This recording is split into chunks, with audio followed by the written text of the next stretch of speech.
소개를 하도록 하겠습니다. 우리 원종선 목사님은요, 침례신학교 기독교 교육과를 졸업하시고 미국 뉴올리언스 신학대학원 MDB를 마치셨습니다. 그리고 지구촌교회 수원중앙교회에서 사역하시고 지금은 가슴 뛰는 교회를 개척하여서 현 담임 목사님으로 계십니다.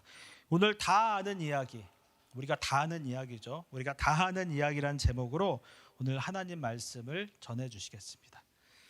제가 옛날 스타일로 하면 우리 다 같이 할렐루야 해볼까요? 하는데 그러기는 조금 그렇게 해볼까요? 자, 목사님 나올 때 할렐루야 한번 해보도록 하겠습니다. 자, 목사님 나오시겠습니다. 할렐루야.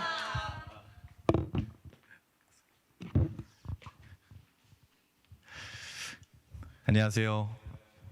제 목소리 잘 들리세요? 네, 반갑습니다. 제 이름은 원종선 목사입니다. 오늘 함께 예배하게 돼서 너무 반갑습니다. 예배를 드리면서 또 목사님 소개를 들으면서 참 개인정보 보호가 정말 중요하구나 이런 생각을 많이 하게 됐어요. 제가 알려드린 게 하나도 없는데 저에 대해 다 알고 계시네요. 그래서 다 아마 저희 교회 블로그 뭐 이런 데서 이렇게 해가지고 보내신 것 같아서 이렇게 올려주신 것 같아서 제가 깜짝 놀랐네요. 네. 개인정보 보호를 잘해야겠구나 이런 생각이 들었습니다. 오늘 목사님이랑 이렇게 잠깐 예배드리기 전에 교제하다가 여러분들과 좀 교회에 대해서 이야기를 듣는데 참 좋더라고요. 함께 예배하게 돼서 너무 좋습니다. 여기에는 이렇게 예능계에 이렇게 관련이 있는 분들 많으시다고 하더라고요. 그래서 뭐 여러 가지 그런 것들을 하시는 분도 많다고 하고, 심지어 오늘 목사님이랑 교제하는데 목사님이 그 성함이 김종자 욱자 되시더라고요. 제가 예전에 재밌게 봤던 그 뮤지컬이 김종옥 찾기였는데 그것도 연관이 또 있으셔서 네 그렇기도 하고 재밌었습니다. 네, 저희 교회는 가슴 뛰는 교회라고는 이름으로 2018년 1월에 개척을 해서 지금 아주대학교, 수원의 아주대학교 근처에 광교라는 지역에서 함께 예배를 드리고 있어요. 원래는 처음에 이제 카페에서 장소만 빌려서 일주일에 한 번 대관만 해가지고, 제가 운영을 한 건 아니고요. 대관만 비는 장소, 주일에 쉬는 카페를 빌려서 예배를 드리다가 1년 전에 저희가 장소를 얻어서 이제 저희도 이런 공간, 여기가 훨씬 더 예쁘네요. 네. 그래서 이런 공간에 저희도 모여서 함께 지금 1년 전부터 예배를 드리고 있습니다. 우리 이상한 목사님 제가 한 1년 정도 전부터 알게 돼서 이렇게 교제하는데, 교제할 때마다 참 열정이 넘치시고 제가 참 많은 걸 배우게 되는 우리 귀한 목사님이어서 제가 교제하는 게 날마다 즐거운 그런 시간들을 보내고 있습니다. 우리 이상한 목사님 위해서 또 많이 기도해 주시고, 또 가슴 뛰는 교회도 여러분 생각날 때마다 기도해 주시기를 부탁을 드리겠습니다. 저희 교회도 여러분들 제가 여기 오니까 그 저희 교회 온 것 같은 느낌이 드는 게, 저희 교회도 젊은 분들이 많아요. 저희 교회 그 성도의 90%가 20대 30대입니다. 그래서 그 다른 세대가 없어요. 그러다 보니까 지금 저희가 조금 기도 제목이 이사 와서 다른 세대가 좀 생기게 되는 게 기도 제목일 정도로 좀 그런데, 여기도 비슷한 이렇게 세대 분들이 계시는 것 같아서 너무 반갑고 네, 너무 즐겁습니다. 저희 교회 한번 와보셨으니까 아시죠? 네, 그 분위기 내서 네, 그래서 너무 반갑고 편하게 또 우리가 함께 예배할 수 있을 것 같습니다.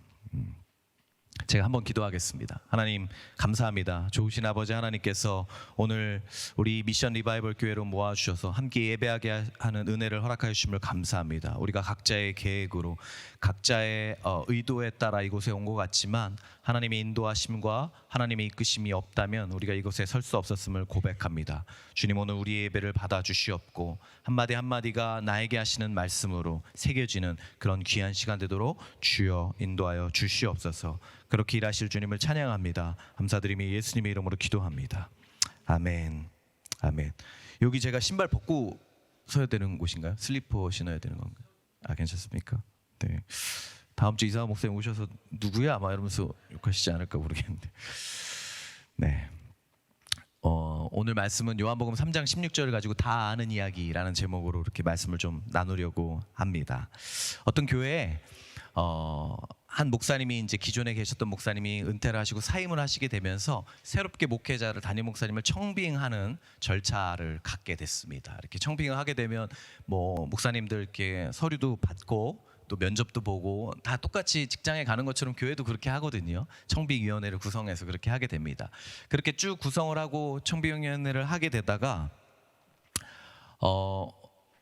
그 최종 후보 한 명만 남게 된 거예요. 한 목사님을 이제 다들 좋아해서 만장일치로 거의 확정을 짓게 되었어요. 그래서 이렇게 쭉 하게 되다가 그런데 이제 어떻게 확정 지을까 하다가 근데 우리가 이분을 확정 짓기 전에 한번 우리가 이분을 교회 주일 예배에 모셔서 함께 말씀을 들어보자. 이렇게 했어요. 그랬더니 성도들이 아우 좋은 것 같다고 한번 들어봅시다 해갖고 그 목사님을 주일 예배에 모셔서 설교 말씀을 듣게 됐어요. 그런데 말씀을 들었는데 너무 은혜가 되는 거예요.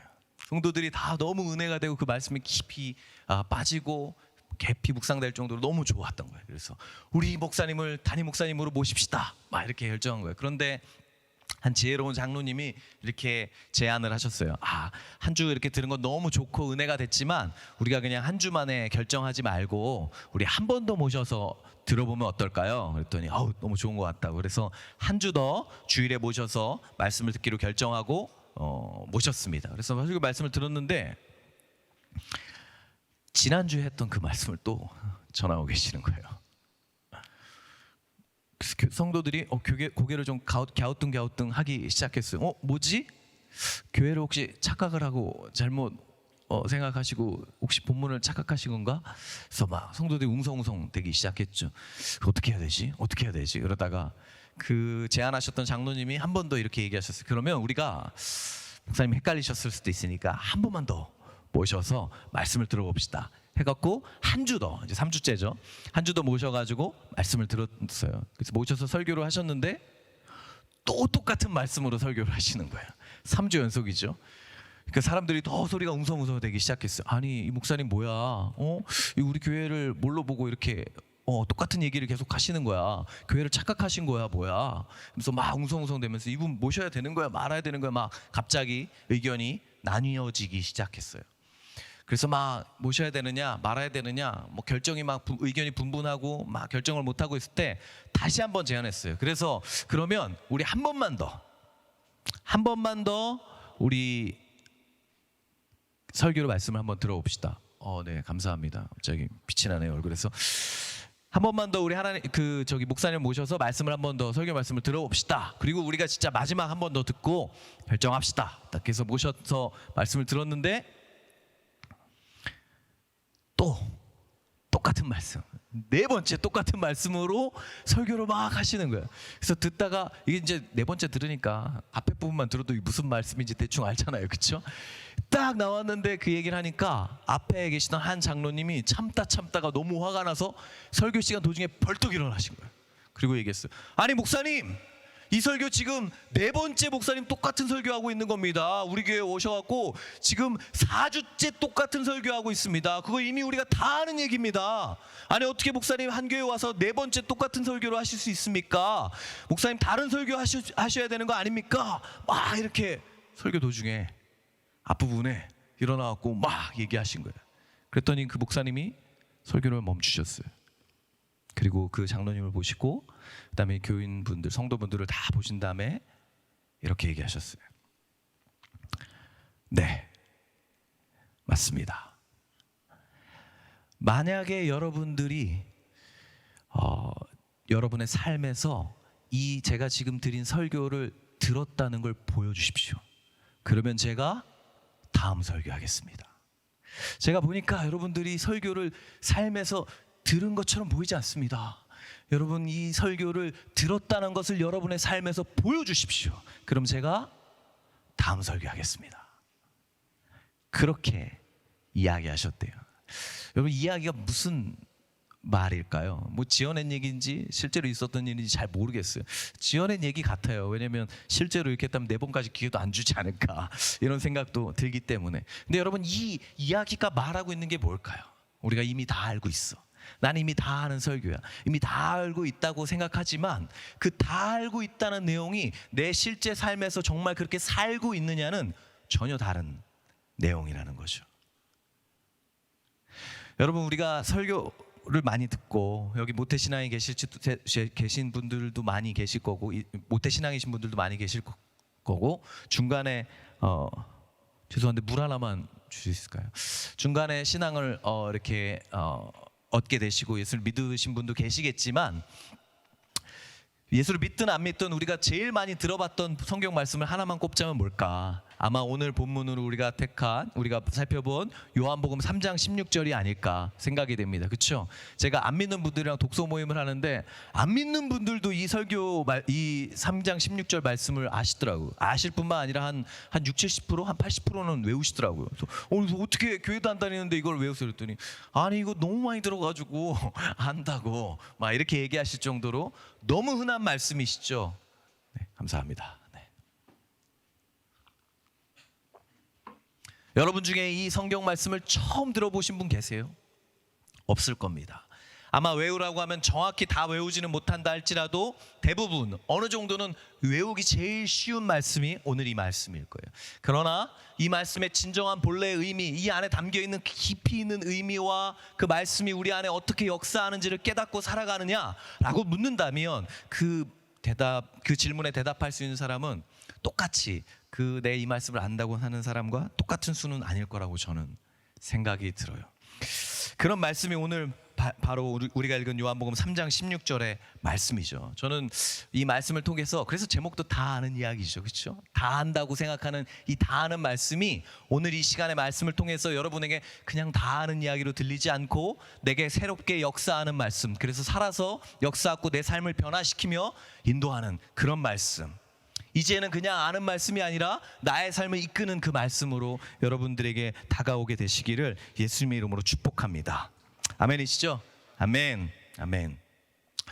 아멘을 잘 해주셔서 너무 은혜가 되네요. 저희 교회에서는 이렇게 합니다 하면은 가만히 있거든요. 그래서 제가 한번 꼭 물어봐요. 아멘이시죠? 이렇게 물어보면 여기 이제 뜨겁고 그 예능 쪽에 종사하시는 분들이 많으셔서 그런데 저희 쪽은 교육계에 종사하는 사람들이 많거든요. 뭐 초중등 다 있습니다. 그래서 막 그러다 보니까 이렇게 저를 지금 설교 점수를 매기고 있는 건가? 뭐 물론 그렇지 않지만 네, 그런 생각이 들 때가 있는데 아무튼 반응해 주셔서 너무 감사합니다. 그러면 여러분 요한 3장 16절 우리 이 말씀 하나를 통해서 이곳에 드러난 하나님의 말씀, 이것을 통해서 우리에게 말씀하시고자 하는 그 주님의 음성이 무엇일까요? 우리 하나하나 좀 살펴보려고 합니다. 요한복음 3장 16절을 통해서 가장 먼저 하나님이 우리에게 주시고자 하는 말씀이 무엇이냐면 그것은 하나님께서 우리를 사랑하신다는 거예요.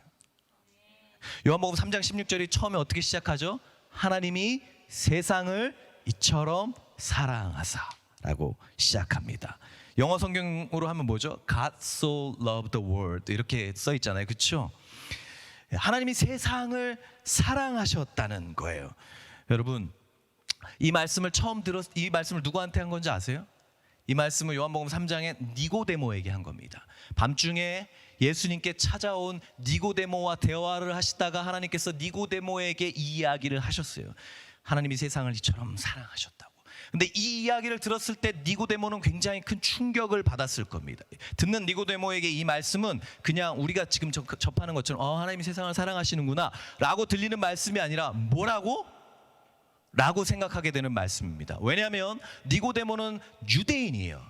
여러분 유대인이 전통적으로 가지고 있는 생각이 무엇이죠? 하나님은 유대인을 사랑하신다. 하나님은 유대인을 선택하셨다. 온 세상 가운데 한 민족만을 선택하셨는데 그 민족이 누구냐면 바로 우리 유대인이고 우리는 하나님의 특별한 사랑을 받는 민족이다. 그것이 대부분의 유대인들이 가지고 있던 마음속에 가지고 있던 DNA 같은 인식이었어요.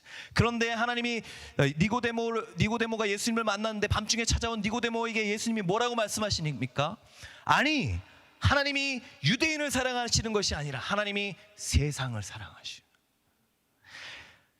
니고데모는 유대인이라는 범주 안에 갇혀 있었어요. 그런데 그 범주를 뛰어넘으면서 예수님 뭐라고 말씀하시냐면 하나님이 유대인뿐만 아니라 너희 유대인뿐만 아니라 너희가 사랑하지 않는다고 생각하는 너희는 미처 생각하지 않았던 세상을 사랑하셔 라고 니고데모에게 예수님이 말씀하셨던 거예요. 여러분 이 본문에 나오는 세상이라는 말은 누구를 포함하는 겁니까?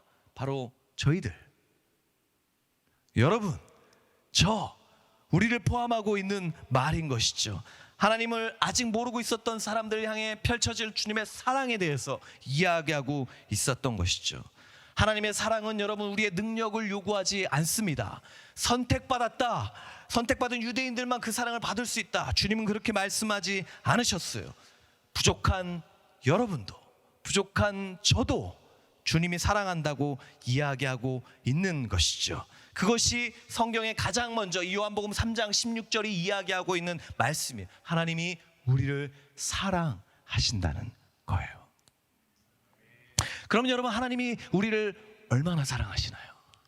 두 번째로 요한복음 3장 16절이 이야기하는 것이 바로 그것입니다. 하나님이 우리를 얼마만큼 사랑하시는 걸까요? 그분이 얼마나 우리를 사랑하시죠? 얼마나 사랑하시는지를 알 수 있는 방법이 있습니다. 여러분, 얼마나 사랑하시는지는 얼마나 줄 수 있는지를 보면 알 수 있습니다. 우리 자매님, 죄송하지만 저랑 오늘 처음 뵀잖아요, 그렇죠? 근데 제가 자매님한테 찾아가서 자매님 저 10,000원만 주세요 하면 자매님 저 주시겠어요? 감사합니다. 네. 근데 제가 또 찾아가서 자매님 다음날 찾아가서 50,000원만 주세요 하면 주시겠어요? 어떤 교회 가서 제가 이 설교를 하는데 50,000원 하니까 2초 망설이시더라고요. 네, 그래서 그리고 결국 대답을 안 하셨어요. 네. 감사합니다. 50,000원. 근데 제가 다음날 또 가서 10만 원이요. 그리고 다음날 또 10만 원, 다음날 또 10만 원 하면 주시겠어요? 네, 그래도 훌륭하시네. 기도해 본다고까지 대답해 주신. 대부분이 한 99%가 안 준다고 이러시거든요. 네. 네, 대부분이 그렇죠. 네, 아마 뭐 제가 안 주셔도 서운할 필요가 없는 게, 아마 자매님이 저한테 그러셔도 제가 한 10,000원, 50,000원까지는 어떻게 돼도 10만 원에서부터 저도 기도가 나오지 않을까 이런 생각이 들어요. 왜 그럴까요? 왜 그러냐면요, 정직하게 솔직하게 얘기하면 제가 그만큼만 사랑하기 때문에 그래요. 만약에 누가 저한테 10,000원, 50,000원을 달라고 하면 제가 줄 수 있어요, 이유가 합당하면. 근데 매일 10만 원씩 저한테 우리 자매님 찾아와서 달라면 제가 어려울 거예요. 그런데 여러분 그거 아세요? 제가 줄 수 있는 사람이 있어요. 매일 저한테 10만 원을 달라고 해도 제가 줄 수 있어요. 누구한테 그런지 아세요? 제 딸에게. 제 딸이 지금 초등학교 1학년이거든요. 8살인데 제 딸이 저한테 매일 10만 원 달라고 해도 이유만 합당하다면, 아니 10만 원이 아니라 100만 원이라 할지라도 그게 그 아이에게 정말 필요하고 이유만 합당하다면 제가 하루에 2잡, 3잡을 해서라도 채워줄 거예요. 왜 그런지 아세요? 제가 그만큼 사랑하니까요. 제가 제 딸을 그만큼 사랑하기 때문에 그런 거죠.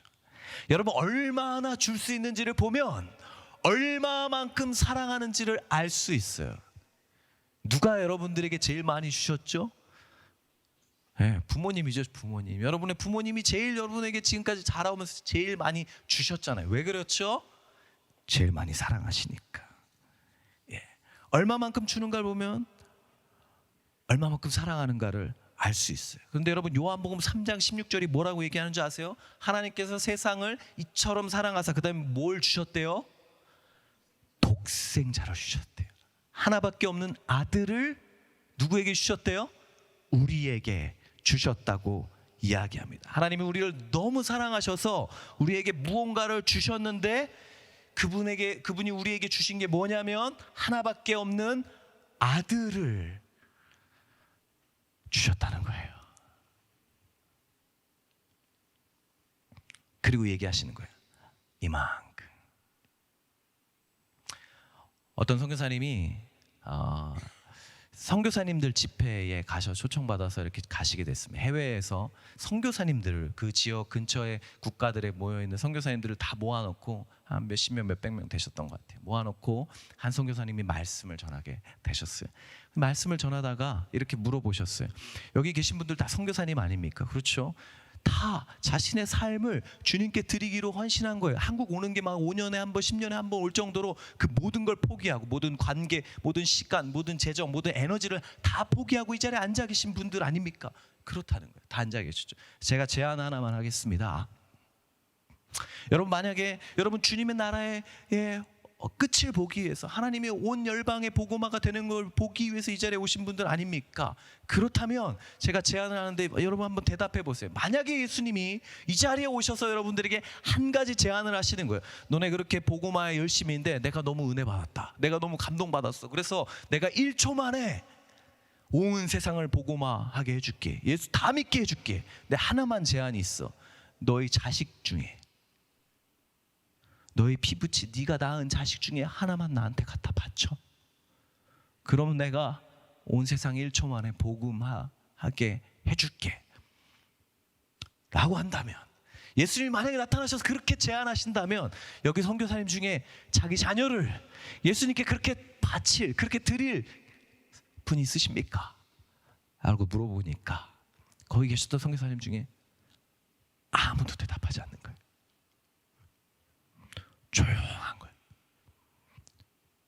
그리고 갑자기 저 어디 한 곳에서 한 선교사님이 막 울기 시작하셨어요. 여러분, 저는 예수님을 위해 이 삶을 드렸습니다. 제가 젊은이 사역한 지 19년째인데 기쁘지 않았던 적이 없어요. 늘 드립니다. 기뻐하고 즐겁게 사역하고 있습니다. 제 생명을 달라 하시면 저는 기쁘게 기꺼이 얼마든지 드릴 수 있어요. 그런데 제 자녀를, 제 하나밖에 없는 제 사랑하는 딸을 달라고 하시면 전 자신할 수 없어요. 제 기도 제목입니다. 제가 과연 잘 드릴 수 있을까? 기꺼이 드릴 수 있을까? 저는 부끄럽지만 확신할 수 없어요. 그게 제 솔직한 마음입니다. 자녀를 가지고 계신 분들이라면 아마 제가 무슨 말 하는지 다 아실 거예요.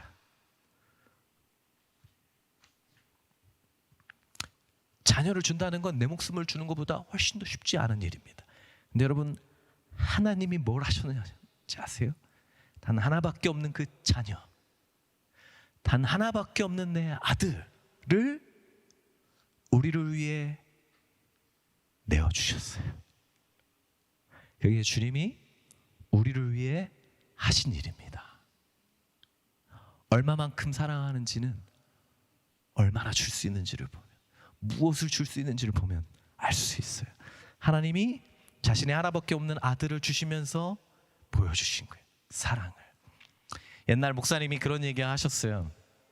옛날 몇십 년 전이니까. 옛날에 연합장, 크리스마스 카드 이런 게 유행하던 시절이 있었잖아요, 그렇죠? 그걸 직접 만들어서 이렇게 보내던 시절이 있었는데, 그분이 카드를 이렇게 받으셨대요. 성도가 한 분이, 청년 한 분이 보낸 거죠. 입체 카드가 있었어요. 예전에는 이렇게 열면은 막 펼쳐지고 그림이 움직이고 이런 거 있었잖아요. 근데 앞에다가 이분이 연합장에 이렇게 썼대요. 성도가, 목사님 너무너무 사랑해요.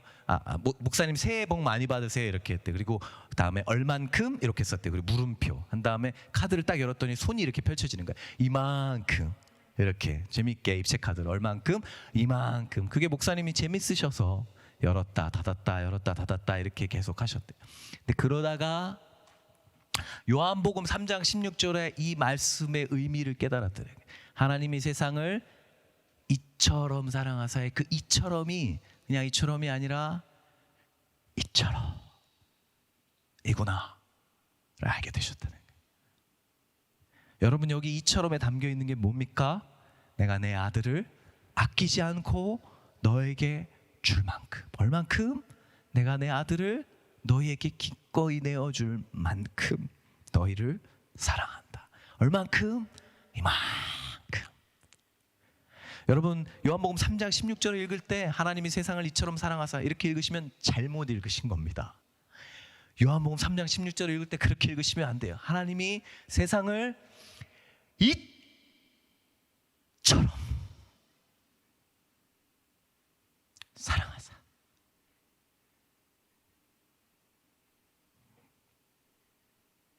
그게 요한복음 3장 16절에 담겨진 이처럼의 의미입니다.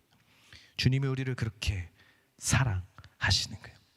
하나님이 세상을 이처럼 사랑하사 독생자를 주셨으니, 이 말씀에 담긴 의미가 바로 이것인 거예요.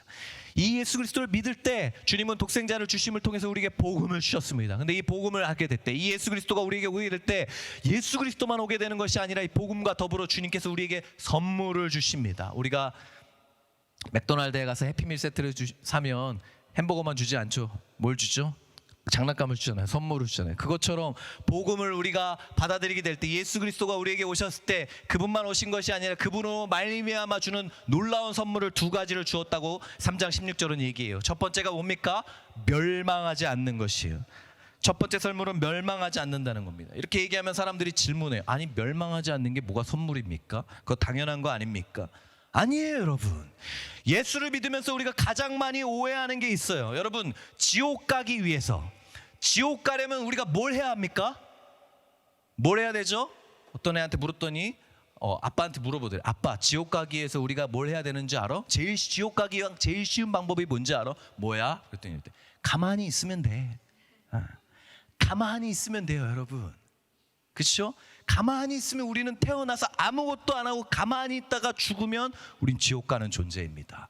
여러분, 우리가 많은 사람들이 생각할 때 이렇게 생각해. 여기가 이제 제로고 여기가 천국이고 여기가 지옥이어서 우리는 태어날 때 여기 제로에서 태어나는 거예요. 그래서 잘못 살면 지옥에 가고 우리가 잘 살면 천국에 간다고 생각해. 아니에요, 여러분. 기독교는 이렇게 말하고 있지 않습니다. 우리의 bottom line은 지로가 아니라 여기에요. 지옥이에요. 우리는 태어났을 때부터 이미 죄인으로 태어난 사람들입니다. 그래서 아무것도 하지 않으면 우리는 지옥에 가는 게 당연한 사람들이에요. 그래서 성경은 이야기하는 거예요. 우리를 멸망치 않게 하신다는, 이것이 선물일 수 있는 것이죠. 그것이 성경이 말하고 있는 내용입니다. 여러분, 로마서 3장 23절에서 뭐라고 얘기합니까? 모든 사람이 죄를 범하였음에 하나님의 영광에 이르지 못하였다고. 그것이 성경이 우리에게 얘기하는 우리의 실존이에요. 여러분, 하나님은 사랑이시기만 할 수 없어요. 하나님은 사랑이시면서 동시에 공의로우셔야만 합니다. 죄인을 처벌하지 않는 하나님은 결코 의로운 하나님이라고 할 수 없어요. 그분은 우리가 믿고 따를 수 있는 하나님이 될 수 없습니다. 제가 재판장인데 나온 사람이 봤는데 얘가 살인을 했어요. 왔는데 보니까 제 딸이네요. 내 딸, 넌 무죄. 누가 사기를 쳤어요. 500억 사기를 쳤는데 왔어요. 내가 아는 애네, 우리 옆집 사는 애, 넌 무죄 라고 한다면 공의가 없죠. 어떻게 이런 분을 우리가 하나님이라고 따를 수 있겠습니까? 현대인들이 많이 오해하는 것 중에 하나가 하나님은 사랑이셔야 한다고만 생각해요. 그렇지 않습니다. 하나님이 죄인을 지옥으로 보내지 않으신다면 그분은 공의로운 하나님일 수 없습니다. 아니요, 하나님일 수 없죠. 공의로운 분이 아니시기 때문에 그런 것이죠. 죄인은 멸망해야 합니다. 멸망하게 됩니다. 그것이 당연한 겁니다. 그런데 예수 그리스도를 믿음으로 말미암아 멸망하지 않게 된 것이죠. 그냥 멸망하지 않을 뿐 아니라 두 번째 선물을 우리에게 주십니다. 그게 무엇입니까?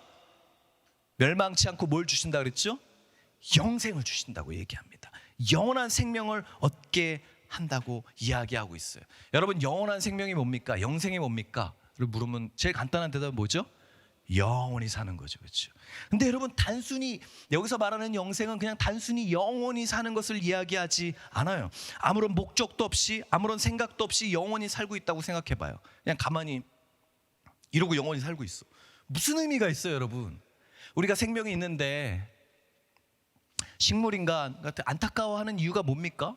숨이 붙어 있는데 왜 우리가 그분들을 안타까워죠? 숨은 붙어 있지만 살아는 있지만 살아있는 삶을 제대로 누리지 못하잖아요. 그냥 숨만 쉬고 있는 거잖아요. 여러분, 영생은 그런 게 아닙니다. 영생은 그냥 단순히 영원히 살고 있는 거, 아무 생각 없이 살고 있는 거, 그것이 마치 혼수 상태처럼 그렇게 살아가고 있는 그런 걸 이야기하는 것이 아닙니다. 단순히 영원히 살게 되는 것이 아니라 영생은 우리 하나님 아버지와 예수 그리스도와 영원히 교제하는 삶을 말하는 거예요. 그분과 내가 영원히 함께하면서 그분과 영원히 교제하는 삶, 그것이 성경이 말하는 영생이에요. 그래서 요한복음 17장 3절에서 뭐라고 얘기하냐면 영생은 오래 사는 거다 이렇게 얘기하지 않고 오직 한 분이신 참 하나님을 알고 또 아버지께서 보내신 예수 그리스도를 아는 것이다 라고 고백해요. 그렇게 이야기합니다. 왜요? 그게 영생이니까. 영원히 주님과 교제하는 것, 그분이 계신 그곳에서 영원히 하나님과 교제하는 거. 여러분, 왜 지옥이 지옥입니까? 지옥은 불기둥 막 있어서 지옥이에요? 뭐 그럴 수 있겠죠. 근데 그거보다 더 중요한 건 지옥인 이유는 그곳에 주님이 계시지 않기 때문인 거예요. 천국이 천국일 수 있는 이유는 그곳이 다 금으로 돼 있어서 하나님 나한테 100평 집 주신대, 타워팰리스보다 더 좋, 이래서 그곳이 천국이 아니에요. 여러분, 그곳에 주님이 계셔서 우리가 영원히 주님과 교제할 수 있기 때문에, 그래서 그곳이 천국인 겁니다. 그것을 우리에게 주님이 주시는 거죠. 그리고 여러분, 이 문장의 헬라어 원문을 보시면 이 문장의 시제는 현재예요. 현재 시제.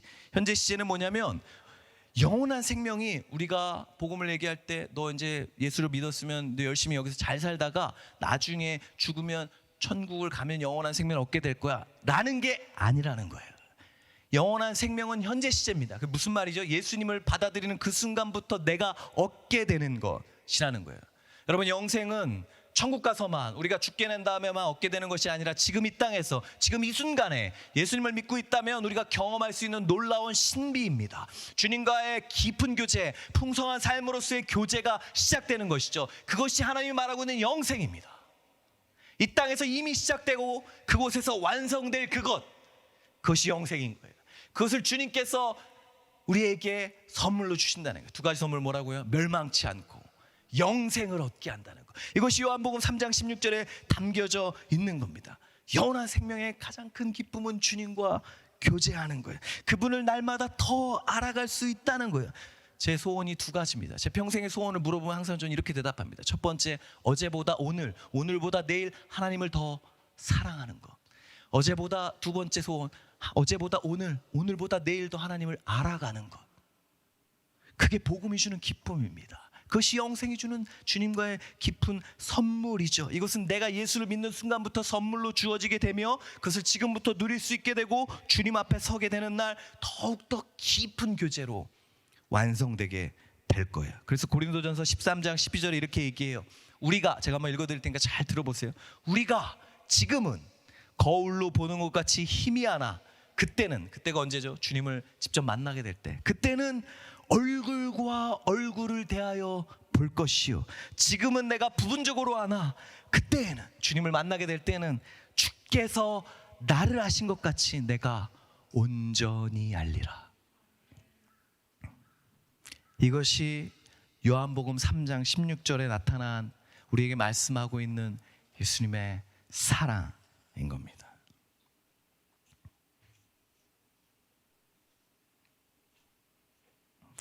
여러분, 하나님은 우리를 사랑하세요. 아멘이신가요? 이 말씀이 여러분에게 어떻게 다가오는지 모르겠어요. 하나님은 우리를 사랑하세요. 자격 없는 우리를 사랑하십니다. 여러분, 우리가 사랑한다고 말씀드리기 전에, 우리가 주님을 사랑해요라고 말씀드리기 전에 그분이 먼저 우리를 사랑하세요. 말로만 사랑한다고 말씀하지 않으시고 그분에게 있어서 가장 소중한 예수 그리스도를 우리에게 주시면서까지 그 사랑을 표현하셨어요. 이처럼 이렇게 내가 너희를 사랑한다 말씀하십니다. 이것이 하나님의 사랑인 것이죠. 그런데 여러분, 이 사랑은 우리가 무엇을 해서 얻는 것이 아닙니다. 어떻게 하면 준다고 써 있죠? 요한복음 3장 16절에 보면 어떤 사람에게 주신다고 써 있죠? 저를 믿는 자마다 준다고 쓰여져 있습니다. 여러분이 믿는 자는, 믿음은 우리의 자격, 우리의 공로, 우리의 행위를 의미하지 않습니다. 내가 믿었으니까 예수 믿은 거지. 그러니까 내 믿음이 중요한 거지. 믿음이 중요한 건 맞죠. 그러나 그것은 우리의 행위나 우리의 공로가 될 수 없습니다. 예를 들어 볼까요? 여러분이 물에 다 빠졌어요. 타이타닉호를 타고 있다가 다 빠졌어요. 근데 어떤 큰 구원을 해주는 배가 와서 우리에게 밧줄을 던져준 거예요. 그 밧줄 잡어. 이걸 잡아야 살 수 있어. 그래서 제가 밧줄을 잡고 올라왔어요. 그때 제가 그런 거예요. 구해준 사람한테 막 고맙지 이렇게 하는데 내가 다행히 했는데 다행히 지나가서 고맙네요 이렇게 막 옆에 하는데 내가 그러는 거예요. 아니, 내가 밧줄을 잡았으니까 살았지. 그 밧줄 와도 내가 안 잡았으면 내가 살 수 있었겠어? 그러니까 내가 잘한 거지. 내가 밧줄 안 잡았으면 내가 어떻게 살겠어? 라고 얘기하면 어떻게 해야 되죠? 발로 차서 다 집어넣어야죠. 그렇죠? 너 그냥 가 이러면서 해야겠죠. 여러분, 우리가 믿음을 그렇게 받아들일 때가 있어요. 그렇지 않습니다. 믿음은 그저 주님이 던져주신 그 밧줄에 대한 우리의 반응이 것이지 우리의 행위라고 이야기할 수 없는 것이에요. 그래서 우리는 자격이 없습니다.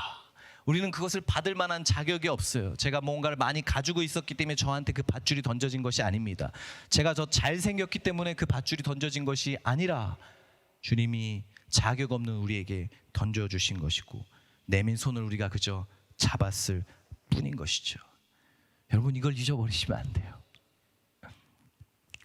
리스트로벨 목사님이 쓴 책 중에 은혜 하나님의 은혜라는 책이 있어요. 거기에 보면 은혜에 대한 여러 가지 이야기들이 나오는데 한국 사람 이야기가 나와요. 실화예요. 한국 사람 이야기 중에 한 분 나옵니다. 우리의 윗세대 어르신 중에 한 분 중에 이야기인데 실화입니다. 이제 편의상 제가 이름을 정인이라고 한번 지어서 해볼게요. 거기에 다른 영어 이름이 나오는데 바꿔서 해볼게요. 이 정인이는 어떤 사람이냐면 6.25 전쟁 때 태어난 아이예요. 6.25 전쟁 때 미군이 우리나라에 와서 전쟁을 하면 도와줬잖아요. 그때 그 왔던 미군과 한국에 있던 여성 사이에서 태어난 아이예요. 혼혈이죠. 태어난 거예요. 근데 이제 전쟁이 끝나고 미군은 다시 미국으로 돌아가게 되고 엄마와 아이만, 이 여자아이, 정인이라는 여자아이만 남게 된 거죠. 전쟁이 끝나고 너무 힘들었잖아요. 먹을 게 없고 많은 이들이 하루만 지나도 막 수많은 아이들이 굶어서 죽는 게 너무 넘쳐났던 그런 시절이었습니다. 혼자도 건사하기가 엄마가 힘든데 아이까지 건사해야 되니까 너무 힘든 거예요. 재혼을 하려고 해도 재혼의 조건이 뭐였냐면 아이는 놓고 자기만 오라는 거예요. 그러니까 막 주변의 친척들 막 와서 집안 어른들이 다 와서 그러는 거예요. 애 버리고 너만 어떻게 시집 가라고 막 이렇게 얘기를 하는 거예요. 그런 이야기를 아이가 막 잠결에 막 듣고 어렴풋이 듣고 그랬다는 거예요. 아이가 한 4살쯤 됐을 때 엄마가 어느 날 아이를 기차역에 데려와서 기차를 태워주면서 이렇게 얘기했어요. 이 기차를 타고 끝까지 가면 외삼촌 집에 도착해. 외삼촌이 나와 있을 거야. 거기에서 며칠만 머무르고 있어. 엄마가 다 준비가 되면 데리러 갈게. 엄마 말을 듣고 그 기차를 탔어요. 몇 시간을 걸쳐서 그 기차를 가서 끝에 탁 내렸어요. 근데 아무도 안 나와 있는 거예요. 엄마가 정인이를 버린 거예요. 그 다음부터 이 정인이가 생존을, 4살짜리 아이가 생존을 위한 싸움을 시작했어요. 원래도 먹을 게 없는데 막 남의 밭에 가갖고 몰래 콩을 훔쳐먹고 뭐 야채를 훔쳐먹고 하다가 걸려서 두드러 맞기도 하고 집에서 쫓겨나기도 하고 어느 마을에 들어가면 얘가 혼혈이잖아요. 그때 당시 여러분 불과 몇십 년만 해도 얼마 전만 해도 튀기라는 말이 있었어요. 아시죠? 혼혈아를 저하해서 부르는 말이 튀기라는 말이 있었어요. 튀기라고 부르면서 돌을 던지고 또래 애들이 돌을 던지면서 마을에 들어오지도 못하게 하고 그래서 쫓겨나고 또 어디 가서 막 서리하다가 또 걸려서 두드러 맞고 막 이렇게 된 거예요. 훔치고 막 돌아다니다가 그런데 어느 날 또 어디 마을에서 몰래 막 쥐를 잡아먹고 막 이렇게 하다가 마을에 있는 그 농부의 어떤 밭에서 훔치다가 걸려가지고 물레방아에 달아가지고 돌아가는 물레방아에 달아서 죽게 냅두는 거예요. 그러다가 막 기적적으로 구해주고 또 한 번은 또 걸려가지고 마른 우물에 또 던져져 갖고 거기에 갇히게 됐어요.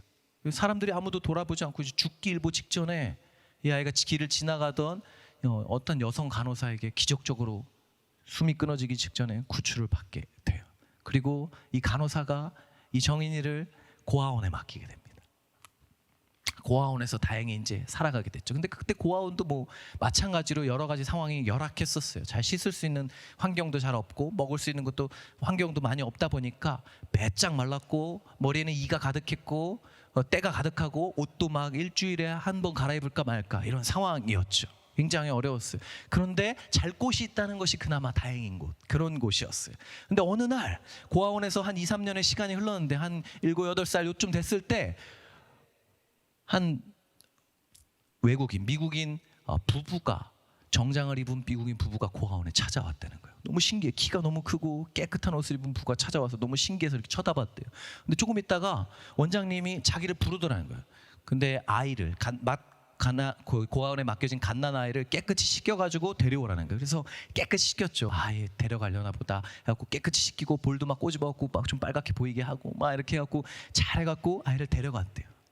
근데 그 두 부부가 이렇게 큰 두 부부가 정인이를 딱 보고 이 아이를 보는데 그 갓난 아이에게 눈길을 주는 게 아니라 더럽고 깨재재하고 때가 가득하고 이가 득실득실한 그래서 피부병이 막 나 있는 정인이를 쳐다보는 거예요.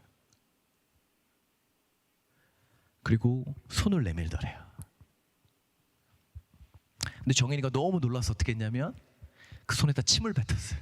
그리고 탁 치고 도망가 버린 거예요. 욕을 한 다음에 한국 욕을 막 하고 도망간 거예요. 그런 관심과 어떤 그런 걸 받아본 적이 없으니까 어떻게 대해야 할지 몰랐던 거죠. 그리고 막 도망가서 옷장에 숨어버렸어요. 그리고 부들부들 떨고 있었어요. 자 이제 나 두드러 맞는 거 아니야? 막 이러고 있었던 거예요. 그리고 갔대요. 그리고 일주일 뒤에 다시 부부가 왔어요. 미국인 부부가 와가지고 원장실에 갔는데 원장실에서 정인이를 부르더래요. 정인이 오라고. 이제 나 죽었다. 나 이제 두드러 맞는구나. 근데 갔더니 짐을 싸라는 거예요. 너 이제 이 집 가서 사는 거라고. 미국인 선교사 부부였어요. 미국인 선교사 부부가 주님의 마음을 전하기 위해 아이를 입양해서 키우기로 결정한 거였죠. 그리고 정인이를 정인이에 대한 마음을 주셔서 정인이를 골라서 집에 데려간 거예요. 근데 정인이 너무 이제 정신이 없었죠. 막 이렇게 싸갖고 갔어요. 갔더니 너무 좋은 거야. 밥도 맛있는 거 먹여주고, 씻고, 생전 처음 입어보는 새 옷을 입고, 뭐 옷도 갈아입혀주고, 막 너무 좋았어요. 근데 너무 이상한 거예요. 정인이의 느낌이 뭐냐면, 한 가지 이상한 게 있었는데, 그게 뭐였냐면 일을 시키지 않는 거예요. 왜 일을 시키지 않지? 나 밥도 먹였고 옷도 주고 깨끗이 씻겨주기도 하고 잠도 재워줬는데 왜 일을 시키지 않지? 왜냐면요, 정인이는 자기가 하녀로 팔려갔다고 생각한 거예요. 자기가 여기 일하는 몸종으로 팔려갔는데 일을 시키지 않으니까 너무 이상한 거예요. 근데 너무 무서워서, 너무 외국인이고 또 무서워서 두려워서 말을 걸지 못했대. 물어보실 수 없었다는 거예요. 그리고 한 3개월 정도 시간이 흘렀어요. 동네 아이들과 좀 적응하고 같이 놀 수 있게 됐어요. 막 놀다가, 막 뛰어놀다가 어느 날 집 앞에서 놀다가 아이들이랑 자기심 얘기를 하게 된 거예요. 그래서 막 이 얘기도 하고 막 저 얘기도 하고, 너 옷도 예쁘다 막 이렇게 하다가 얘기를 하게 된 거예요. 이 옷 예쁘지? 저기 사는 저 사람들이 줬어. 나 밥도 주고 맛있는 것도 주고 심지어 깨끗한 씻겨주기도 하고 내 방도 준다? 근데 진짜 이 사람들 이상해. 그게 뭐냐면 이 사람들 그렇게 다 주는데 나한테 일을 안 시켜. 완전 이상하지. 내가 이렇게 나가서 놀아도 뭐라고 안 해. 완전 이상하지. 그랬더니 아이들 그 얘기를 듣다가 갑자기 눈이 커지는 거예요. 휘뚱그레지는 거예요. 그리고 나서 아이들이 그 정인에게 이렇게 얘기했어요. 야, 정인아, 너 몰랐어? 너 그 집 딸이야. 너 그 집 몸종으로 간 게 아니라, 너 그 집 하녀로 간 게 아니라, 너 그 집 딸로 들어간 거야. 너 몰랐어? 정인이가 그 얘기를 듣는데 망치로 머리를 한 대 딱 맞은 것처럼 커다란 충격을 받았어요. 그리고 아이들은 놀던 걸 다 팽개쳐 두고 언덕에 있는 자기 집으로 뛰어가기 시작했어요. 막 달려가면서 머릿속에 그렇게 생각하기. 그렇구나.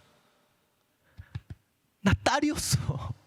나 딸이었던 거야. 그래서 그 사람들이 나한테 일을 시키지 않고 이렇게 맛있는 거 주고 나를 깨끗한 옷으로 입혀주고 재워줬던 거야. 나 딸이었어. 나 하녀가 아니었어. 나 종이 아니었어. 나 저 사람들의 딸이었어. 내 엄마였고 내 아빠였어. 하면서 막 달려가는 거야. 그리고 문을 열자마자 그 앞에 있던 그 선교사, 여자 선교사님과 통역하는 사람이 있는데 거기서 이렇게 얘기한 거야. 당신이 내 엄마예요. 나 당신의 딸이었어요. 눈물을 쭉 흐르면서 얘기한 거예요. 그 얘기를 통역이 그 여자 선교사님한테 전해주니까 여자 선교사님도 동시에 눈물이 쫙 흐르면서 정인이에게 이렇게 얘기해요. 맞아, 정인아, 내가 네 엄마야. 너 내 딸이야. 넌 내 종이 아니야. 이제 엄마라고 부르면 돼 라고 얘기했대요.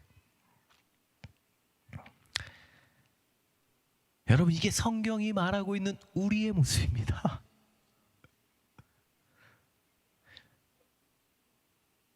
여러분, 우리는 주님을 거부했었어요. 우리가 주님을 외면했죠. 그분이 우리를 저버린 게 아니라 우리가 먼저, 우리가 왕 되고 싶어서, 우리가 주인 되고 싶어서 그분을 거부했던 거예요. 그분을 떠났죠. 그리고 버려졌어요. 고아로 살아갔었습니다. 그런데 그런 우리를 고아로 내버려 두지 아니하시고 예수님이 이 땅에 오셔서 하나밖에 없는 자기 아들을 내어주셔서 예수님이 우리를 위하여 십자가에 달려 죽으시고 우리를 구원해 주셨어요. 그리고 이렇게 얘기하셨어요. 너희는 이제 스스로를 종이라 하지 말라. 너희는 내 자녀라. 그것이 주님이 우리에게 보여주신 그 사랑입니다. 그것이 요한복음 3장 16절에 나와 있는 그 사랑인 것이에요. 그것이 여러분과 제가 지금 이 자리에 있으면서 그분을 아버지라고 말할 수 있는 이유이죠.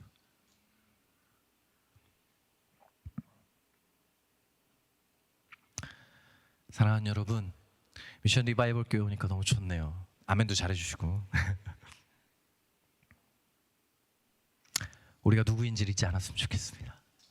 우리가 어떤 사랑을 받고 있는 존재인지, 어떤 사랑이 우리에게 찾아왔고 그 사랑이 지금 우리의 삶 가운데 어떻게 역사하고 있는지를 잊지 않으셨으면 좋겠어요. 여러분, 저는 저희 아버지가 어머니가 초등학교 때 이혼하셨어요. 어머니 밑에 자라다가 중학교 때 어머니가 저를 버리셨어요. 저랑 제 여동생을 버리셨어요. 힘들어서 못 키우겠다. 저희 집이 되게 가난했거든요. 아빠 쫓아가라고. 아빠 어디 살고 있는지 몰랐어요. 그래서 어떻게 했냐면 양평에 있는 큰 집에 찾아갔어요.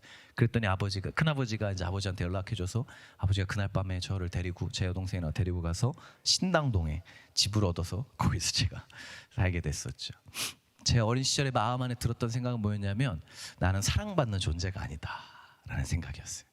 누구도 사랑하지 않는다. 아니 어떻게 부모의 사랑이 가장 위대하다는데 어떻게 엄마가 자식을 버릴 수 있지? 이게 제 청소년 시기에 늘 갖고 있던 제 기본적으로 깔려있던 제 마인드였어요. 나는 사랑받을 만한 존재가 아니다. 그래서 그냥 살았어요. 제 마음에 이해하세요.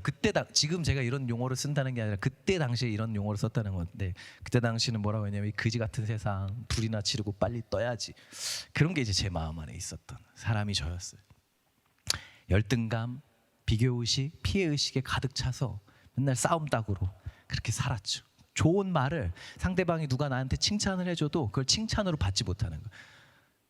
그때 당시 용어예요. 저 새끼가 나한테 뭘 바래서 저런 얘기를 할까? 뭐 이런 식으로 생각을 하는 거죠. 나한테 좋은 얘기를 하는 게 분명히 이유가 있을 텐데. 그런 게 제 안에 있었던 사람이었죠. 근데 제가 모태신앙이거든요. 교회는 계속 다녔어요. 그러면서 제가 초등학교 5학년 때부터 담배를 폈고 막 술을 마시고 막 이랬는데 그래도 교회는 갔어요. 막 다음 날 막 밤새서 토요일 날 술 마시고도 아침에 혼자 일어나고 친구들 다 뻗어 있는데도 혼자 막 교회 가갖고 예배 드리고 술 냄새 풍기면서 그러다가 어느 이제 고등학교 때 선배가 원래 교회는 다니고 있었지만 작은 교회인데 자기 교회를 가자는 거예요. 거기 뭐 제가 있는 곳은 뭐 청소년부도 없고 이랬으니까 자기 교회 예쁜 누나들 많다고 거기 가자고 막 이렇게 한 거예요. 예쁜 누나는 개뿔 갔는데 아무도 없었는데 근데 제가 거기서 예수님을 만났어요. 함께 갔던 수련회에서 예수님을 만났어요. 2박 3일의 수련회를 거치면서 어떤 목사님이 어떤 설교를 하셨는지 기억은 하나도 안 나는데 종합하면 이거였어요. 종선아, 너를 사랑하는 존재가 있어. 이 세상에 너를 사랑하는 존재가 있어. 부모도 너를 버렸지. 근데 부모보다 더 너를 깊게 사랑하는 존재가 있어. 근데 그분이 너를 너무 사랑해서 그냥 사랑한다고 얘기할 뿐만 아니라 너를 너무 사랑해서 너를 구하기 위해서 자신의 목숨을 아끼지 않고 내어주셨어. 그분이 예수님이야. 그 이야기를 제가 얼마나 많이 들었겠어요. 늘 수백 번 수천 번 들었는데 그날 처음으로 여기에 있던 말씀이 여기에 닿았어요. 그리고 제가 그때 예수님을 만나게 됐어요. 환경은 아무것도 달라지지 않았어요. 저는 제 엄마의 얼굴을 본 지 20년이 넘었습니다. 살아계신지 돌아가셨는지도 몰라요. 그렇지만 제가 달라졌어요. 제가 세상에서 가장 행복한 사람이 된 거죠. 저를 괴롭혔던 열등감, 비교의식, 피해의식이 저에게 조금씩 시간은 오래 걸렸지만 조금씩 저에게서 멀어지기 시작했어요. 저는 제가 살면서 20년, 25년 동안 제가 좋았던 적이 한 번도 없어요. 근데 지금 저는 제가 좋아요. 왜냐하면 저는 예수님이 사랑하시는 존재거든요. 제가 뭐 대단한 게 있는 존재가 아니라 제가 뭐 3년 전까지만 해도 20인승 모닝 타고 다녔거든요. 제가 뭘 많겠어요. 제 결혼하고도 두 번째 집 가기 전까지는 제가 욕조 있는 집에서 살아본 적이 없어요. 제 역사에, 인생에 20대까지는. 근데 뭐 제가 뭐 가진 게 없는데 뭐가 행복하겠어요. 그런 걸로 채운다면 저는 행복하지 않겠죠. 그런데 그거 하나도 없어도 저 너무 행복한 거예요. 왜냐하면 전 사랑받는 존재니까. 예수님께. 여러분 이 사랑이 저 여러분 가운데 있었으면 좋겠습니다. 오늘 요한복음 3장 16절 하나님이 세상을 이처럼 사랑하사 독생자를 주셨으니 누구든지 저를 믿으면 멸망치 않고 영생을 얻게 하려 하심이라. 여러분 이 한 절이 여러분의 오늘 주일의 말씀뿐만 아니라 여러분의 인생에 새겨지는 말씀이 되었으면 좋겠습니다. 매일 아침마다 여러분 스스로에게 이야기해 주세요. 너는 유명하지 않으니까, 너는 뜨지 못했으니까, 너는 사람들이 알아주지 않으니까 넌 별 볼 일 없어. 여러분 거짓 메시지예요. 주님이 우리를 그렇게 보지 않으세요. 넌 사랑받는 존재. 내가 널 위해 내 목숨을 주는 걸 아깝지 않아 했어. 주님이 늘 우리에게 얘기하세요. 세상이 어떻게 얘기해도, 사람들이 어떻게 얘기해도, 인스타에서 어떻게 얘기해도 여러분 그 메시지에 속아 넘어가지 마세요. 이 주님의 말씀을 기억하고 우리가 너무 다 아는 이 이야기가 다 아는 이야기가 아닌 늘 새로운 이야기로 다가오는 저 여러분 되시길 예수님의 이름으로 축복합니다. 같이 기도하시겠습니다.